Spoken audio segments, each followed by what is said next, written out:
السلام علیکم دوستو، میں ہوں محمد علی جمالی اور آپ دیکھ رہے ہیں ایم ایس جمالی یوٹیوب چینل۔ بابر نے کس حکمت عملی سے جنگ جیتی؟ کیا ابراہیم لودھی کو شکست ہوئی؟ ہم آپ کو یہ سب کچھ دکھا رہے ہیں۔ پانی پت کی پہلی جنگ 1526 ابراہیم لودھی اور بابر کے درمیان۔ ابراہیم لودھی کے اکثر عمراء نے ہندوستان پر حملے میں بابر کی مدد کی۔ بابر کابل سے ہندوستان کے علاقوں کی طرف روانہ ہوا۔ پنجاب کے مغربی علاقوں کو فتح کرنے کے بعد بابر دہلی کی جانب بڑھا۔ اس دوران ابراہیم لودھی تقریباً 1,00,000 افراد کے بڑے لشکر کے ساتھ پانی پت کے میدان میں پہنچا۔ بابر نے سوچا کہ دشمن کی فوج اس کے مقابلے میں بہت زیادہ ہے۔ بعض مورخین کے مطابق بابر کی فوج کی تعداد 20,000 کے لگ بھگ تھی، لہٰذا اتنی بڑی فوج کا مقابلہ منظم منصوبہ بندی کے بغیر ممکن نہیں تھا۔ اس لیے بابر نے انتہائی ذہانت سے میدان جنگ میں اپنے لیے ایسی جگہ منتخب کی جہاں دائیں طرف سے پانی پت کا شہر، بائیں طرف سے اس نے کٹے ہوئے درخت اور کانٹے دار جھاڑیوں سے حفاظت کا کام لیا۔ توپ خانہ کی کمان 2 تجربہ کار افسران استاد علی قلی خان اور مصطفیٰ رومی کے سپرد تھی۔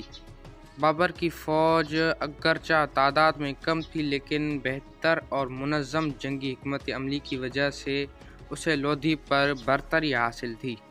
پانی پت کی یہ فیصلہ کن لڑائی 21 اپریل 1526 کو لڑی گئی، جس میں بابر کو فتح ہوئی۔ دہلی کو فتح کرنے کے بعد 10 مئی 1526 عیسوی کو بابر ایک فاتح کی حیثیت سے آگرہ میں داخل ہوا۔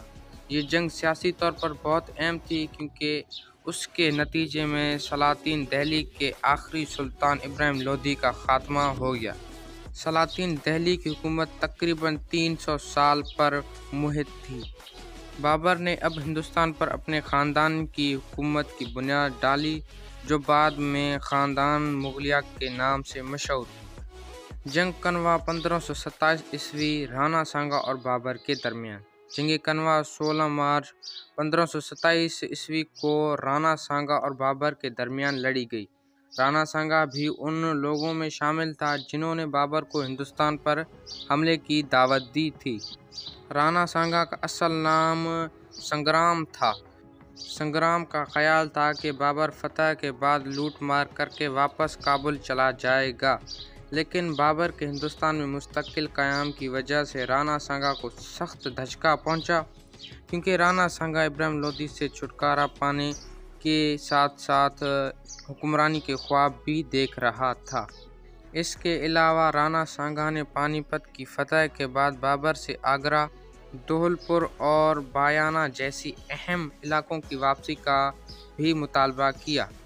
رانا سانگا کے یہ عزائم جنگ کنوا کا سبب بنے۔ جنگ کنوا میں بابر کا مقابلہ 1,00,000 سے زائد فوج سے تھا۔ بابر کی فوج چند ہزار سے زیادہ نہ تھی اور یہ فوج ابتدا میں ہی نفسیاتی طور پر خاصے دباؤ میں تھی۔ بابر نے اگرچہ فوج میں ایک تقریر کے ذریعے جوش و جذبہ پھر سے بیدار کر لیا تھا، تاہم جنگ میں ابتدائی طور پر اسے سخت نقصان اٹھانا پڑا۔ اس جنگ میں فتح کی وجہ بابر کی اعلیٰ حکمت عملی ہی تھی۔ بابر کی فوج میں اکثر سپاہی اس وقت سے اس کے ساتھ تھے جب وہ وسط ایشیا میں اپنے اقتدار کے لیے کوششیں کر رہا تھا۔ رانا سانگا کی فوج کے سپاہیوں میں نظم و ضبط کا فقدان تھا۔ ان میں سے اکثر معمولی معاوضے پر فوج میں بھرتی ہو گئے تھے۔ ایسے سپاہی اپنی معاشی ضروریات کے لیے لڑ رہے تھے۔ جنگ میں اپنی جان پر کھیل کر لڑنا ان کے تصور میں بھی نہ تھا۔ پھر فوج کے جرنیل کے ساتھ ان کا لگاؤ اتنا نہ تھا جتنا بابر کا اپنی فوج کے ساتھ تھا۔ یہی وجہ ہے کہ جنگ میں تھوڑا سا عدم تحفظ و خطرہ ہوتا تو ہندوستانی فوجی میدان چھوڑ دیتے تھے۔ پانی پت کی لڑائی کی طرح جنگ کنوا کی لڑائی میں بھی بابر کے توپ خانے رانا سانگا کی فوج میں کھلبلی مچا دی۔ ایک سخت مقابلے کے بعد رانا سانگا کو شکست ہوئی۔ بابر کی موت صحت کی شدید خرابی کے باعث بابر نے اپنے بیٹے ہمایوں کو آگرہ بلایا، اسے اپنا جانشین مقرر کیا۔ آخر کار 1530 کو بابر انتقال کر گیا اور اسے عارضی طور پر آگرہ میں دفن کیا گیا۔ بعد میں اس کی وصیت کے مطابق اس کی لاش کابل لے جا کر دفن کر دی گئی۔ نصیر الدین محمد ہمایوں 6 مارچ 1508 کو کابل میں پیدا ہوا۔